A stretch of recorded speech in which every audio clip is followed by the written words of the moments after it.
જય હિન્દ મિત્રો। આજના વિડીયોમાં આપણે ઇતિહાસમાં અનુમૈત્રક કાળ વિશે અગત્યના એમસીક્યુ જોઈશું, જે આવનાર બધી પરીક્ષાઓ માટે અગત્યના રહેશે।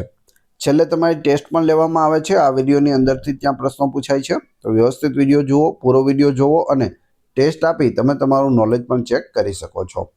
એ સિવાય ફ્રીમાં આની પીડીએફ પણ તમને પ્રોવાઈડ કરાવવામાં આવશે, જેથી તમે તેને વારંવાર રીડ કરી શકો। જોઈએ ખૂબ જ અગત્યનો આ વિડીયો। ગુજરાતમાં પ્રતિહાર વંશની સ્થાપના કોણે કરી હતી? નાગભટ્ટ પ્રથમે ગુજરાતમાં પ્રતિહાર વંશની સ્થાપના કરી હતી। નાગભટ્ટ પ્રથમ। રાષ્ટ્રકૂટ વંશની સ્થાપના કોણે કરી હતી? દંતી દુર્ગે કરી હતી રાષ્ટ્રકૂટ વંશની સ્થાપના। રાષ્ટ્રકૂટોની રાજધાની કઈ હતી? માન્યખેટ છે તે રાષ્ટ્રકૂટોની રાજધાની હતી। પ્રતિહાર શાસકોની રાજધાની કઈ હતી? કનોજ। પ્રતિહાર શાસકોની રાજધાની કનોજ। કયા રાષ્ટ્રકૂટ રાજાએ પ્રતિહાર રાજા નાગભટ્ટ દ્વિતીયને હરાવ્યો હતો? તો એ છે ગોવિંદ ત્રીજો। ગોવિંદ ત્રીજાએ નાગભટ્ટ દ્વિતીયને હરાવી દીધો હતો। ત્રિપક્ષીય સંઘર્ષમાં કયા ત્રણ સામ્રાજ્યોનો સમાવેશ થાય છે? જો મૈત્રક યુગ પછી અનુમૈત્રક યુગ આવ્યો અને તેમાં ત્રણ પક્ષ હતા। કયા કયા હતા? રાષ્ટ્રકૂટ, પાલ અને પ્રતિહાર વંશ। આ ત્રણેય વચ્ચે છે તે યુદ્ધો થઈ રહ્યા હતા। ગુજરાતમાં પ્રતિહારોનું શાસન કયા સમયગાળા દરમિયાન હતું? 8મી થી 10મી સદી સુધી પ્રતિહારોનું શાસન હતું। પ્રતિહાર વંશનો સૌથી શક્તિશાળી શાસક કોણ હતો? મિહિર ભોજ। કયા રાષ્ટ્રકૂટ રાજાએ પોતાના શાસન દરમિયાન ગુજરાત પર નિયંત્રણ મેળવ્યું હતું? તો એ છે ગોવિંદ ત્રીજો। ઇલોરાનું કૈલાસ મંદિર કયા રાષ્ટ્રકૂટ રાજાએ બંધાવ્યું હતું? કૃષ્ણ પ્રથમે બંધાવ્યું હતું। કયા પ્રતિહાર શાસકે ગુજરાતમાં રાષ્ટ્રકૂટોના શાસનને પડકાર્યો હતો? નાગભટ્ટ દ્વિતીય। રાષ્ટ્રકૂટ વંશનો છેલ્લો શાસક કોણ હતો? અંતિમ શાસક ઇન્દ્ર ચોથો। Option B. પ્રતિહાર શાસકોને તેમના શાસન માટે કયા નામે ઓળખવામાં આવતા હતા? તો તેઓને ગુર્જર પ્રતિહાર કહેવામાં આવતા હતા। ઓપ્શન સી સાચો જવાબ છે। રાષ્ટ્રકૂટ શાસકો કઈ ભાષાનો ઉપયોગ કરતા હતા? તેઓ કન્નડ ભાષાનો ઉપયોગ કરતા હતા, કેમ કે રાષ્ટ્રકૂટનું શાસન છે તે દક્ષિણ ભારતમાં વધારે રહ્યું હતું। કયા અરબ મુસાફરે પ્રતિહાર રાજા મિહિર ભોજ વિશે લખ્યું હતું? તો એ છે અલ મસૂદી। અલ મસૂદીએ જે એક આરબ મુસાફર છે તેઓએ પ્રતિહાર રાજા મિહિર ભોજ વિશે લખ્યું હતું। પ્રતિહાર રાજા મિહિર ભોજનું ઉપનામ શું હતું? આદિવરાહ છે તેનું ઉપનામ હતું મિહિર ભોજનું।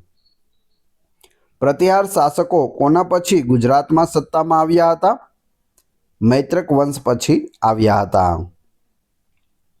રાષ્ટ્રકૂટ રાજા અમોદ વર્ષ કયા ધર્મના અનુયાયી હતા? જૈન ધર્મના અનુયાયી હતા અમોદ વર્ષ રાષ્ટ્રકૂટ રાજા હતા। ગુજરાતમાં કઈ જગ્યા પ્રતિહાર શાસકોનું મુખ્ય કેન્દ્ર હતું? તો એ છે ભૃગુ કચ્છ, જે ભરૂચનું જૂનું નામ છે, હાલ આપણે ભરૂચ કહીએ છીએ। રાષ્ટ્રકૂટ વંશનું પતન કોના કારણે થયું? ચાલુક્યોના કારણે રાષ્ટ્રકૂટ વંશનું પતન થયું હતું। પ્રતિહાર શાસકો કયા ધર્મના અનુયાયી હતા? વૈષ્ણવ ધર્મના અનુયાયીઓ હતા પ્રતિહાર શાસકો। રાષ્ટ્રકૂટ કયા ક્ષેત્રમાં શાસન કરતા હતા? તો દખ્ખણ પ્રદેશમાં તેઓ શાસન કરતા હતા। રાષ્ટ્રકૂટ વંશના શાસન દરમિયાન કઈ ગુફાઓનું નિર્માણ થયું? એલિફન્ટા અને એલોરાની ગુફાઓનું નિર્માણ થયું રાષ્ટ્રકૂટ વંશના શાસન દરમિયાન। જે બંને છે તે વર્લ્ડ હેરિટેજ સાઇટમાં સ્થાન પામેલી છે। એ સિવાય અજંતાની ગુફાઓ છે તેને પણ વર્લ્ડ હેરિટેજ સાઇટમાં સ્થાન મળેલું છે। કયા પ્રતિહાર રાજાએ કનોજને પોતાની રાજધાની બનાવી હતી?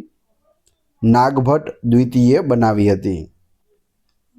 રાષ્ટ્રકૂટ વંશના કયા શાસકે ગુર્જર પ્રતિહારોને હરાવીને તેમના પર પ્રભુત્વ સ્થાપિત કર્યું? ધ્રુવ. Option A. કઈ સદીમાં રાષ્ટ્રકૂટોએ ગુજરાતના મોટા ભાગ પર શાસન કર્યું હતું? 9મી સદીમાં. રાષ્ટ્રકૂટ શાસકો કયા ચાલુક્ય શાસકોના સામંત હતા? બદામીના ચાલુક્યોના સામંતો હતા રાષ્ટ્રકૂટ શાસકો. પ્રતિહાર રાજા મહેન્દ્રપાલ પ્રથમના ગુરુ કોણ હતા? રાજશેખર છે તેઓના ગુરુ હતા મહેન્દ્રપાલ પ્રથમના. રાષ્ટ્રકૂટ રાજા દંતી દુર્ગે કયા નગરની સ્થાપના કરી હતી? માન્યખેટની સ્થાપના કરી હતી દંતી દુર્ગે. કયા રાષ્ટ્રકૂટ રાજાએ ગુજરાતી ભાષાના વિકાસમાં ફાળો આપ્યો હતો? અમોઘ વર્ષ પ્રથમે ગુજરાતી ભાષાના વિકાસમાં ફાળો આપ્યો હતો. રાષ્ટ્રકૂટ વંશનો પતન કયા રાજાના શાસનકાળમાં શરૂ થયો? ગોવિંદ ચોથાના સમયમાં રાષ્ટ્રકૂટ વંશનું પતન શરૂ થયું હતું. પ્રતિહાર વંશનો પતન કયા રાજાના સમયમાં શરૂ થયું? યશપાલના સમયમાં પ્રતિહાર વંશનું પતન શરૂ થયું હતું. પ્રતિહારોનું સામ્રાજ્ય ક્યાં સુધી ફેલાયેલું હતું?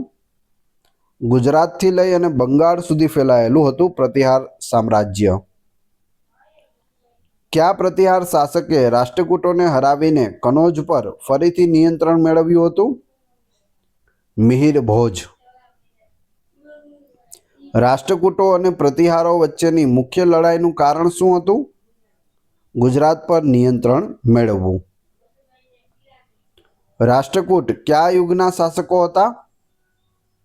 મધ્યયુગના શાસકો હતા રાષ્ટ્રકૂટો. પ્રતિહારોની વંશાવળી કયા શાસકથી શરૂ થાય છે? હરિશ્ચંદ્રથી શરૂ થાય છે. રાષ્ટ્રકૂટ રાજા ધ્રુવને બીજા કયા નામથી પણ ઓળખવામાં આવે છે? ધ્રુવધરા.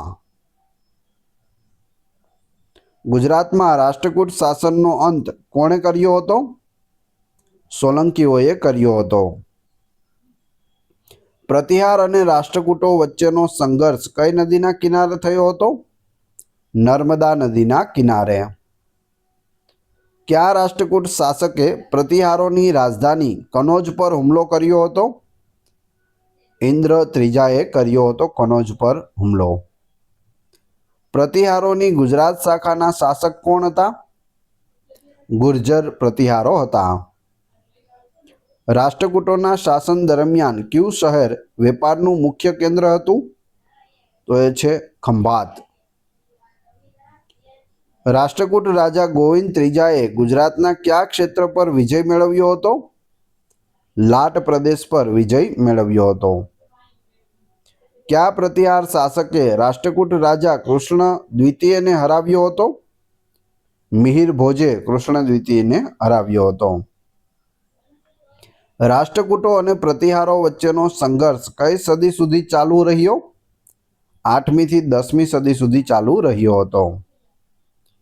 પ્રતિહાર શાસકોનું મુખ્ય કાર્ય શું હતું? આરબ આક્રમણકારોનો પ્રતિકાર કરવો. કયા રાષ્ટ્રકૂટ રાજાએ ગુજરાતમાં પોતાનો રાજ્યપાલ એટલે કે ગવર્નર નિમ્યો હતો? ગોવિંદ ત્રીજાએ. ગુજરાતમાં પ્રતિહાર શાસનનો અંત કઈ સદીમાં થયો?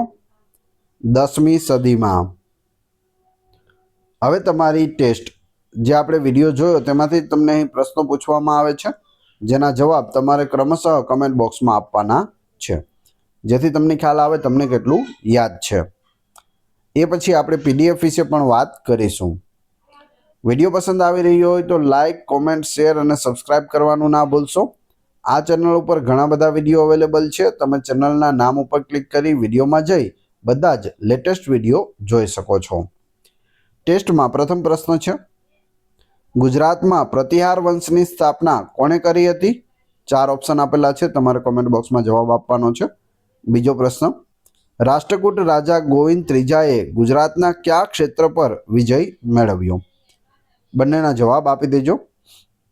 આ વિડીયોની ફ્રી PDF તમને ટેલિગ્રામ અને વોટ્સએપ ગ્રુપમાં મળશે, જેની લિંક ડિસ્ક્રિપ્શનમાં પણ આપેલી છે.